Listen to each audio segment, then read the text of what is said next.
MSN football ടോക്സിലേക്ക് അവർക്കും സ്വാഗതം. ലാ ലീഗിൽ ഇന്നലെ ബാഴ്സലോണ സെൽറ്റോ വിഗോയ്ക്ക് എതിരെ കളിച്ചിട്ടുണ്ടായിരുന്നു. ഇന്നലത്തെ മത്സരത്തിൽ ബാഴ്സലോണ ഏകപക്ഷീയമായി ഒരൊറ്റ ഗോളിനായിരുന്നു വിജയിച്ചിട്ടുണ്ടായിരുന്നത്. ആ മത്സരത്തിൽ ബാഴ്സയ്ക്ക് വേണ്ടി ഗോൾ കണ്ടെത്തിയിട്ടുണ്ടായിരുന്നത് ലാമിൻ യമാലായിരുന്നു.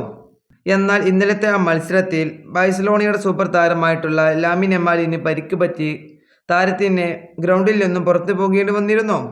അത് ബാഴ്സ ആരാധകരെ ഇന്നലത്തെ മത്സരത്തിൽ വളരെ നിരാശപ്പെടുത്തിയ ഒരു കാര്യം തന്നെയായിരുന്നു സംഭവിച്ചിട്ടുണ്ടായിരുന്നത്. അതുപോലെ തന്നെ നമുക്കറിയാം ലാമിൻ യമാലിന് ഹാംസ്ട്രിങ് ഇഞ്ചുറിയാണ് പറ്റിയിട്ടുള്ളത്. അതുകൊണ്ട് ഈ സീസണ് ഇപ്പോൾ ലാമിൻ യമാലിന് അവസാനിച്ചിട്ടുണ്ട്.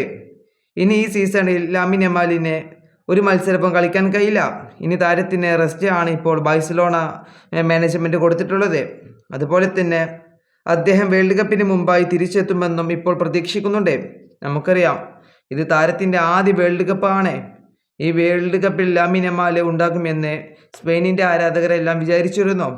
ആ സ്ഥാനത്താണ് ഇപ്പോൾ ലാമിൻ യമാലിന് പരിക്ക് പറ്റി പുറത്തു പോകേണ്ടി വന്നിട്ടുള്ളത്.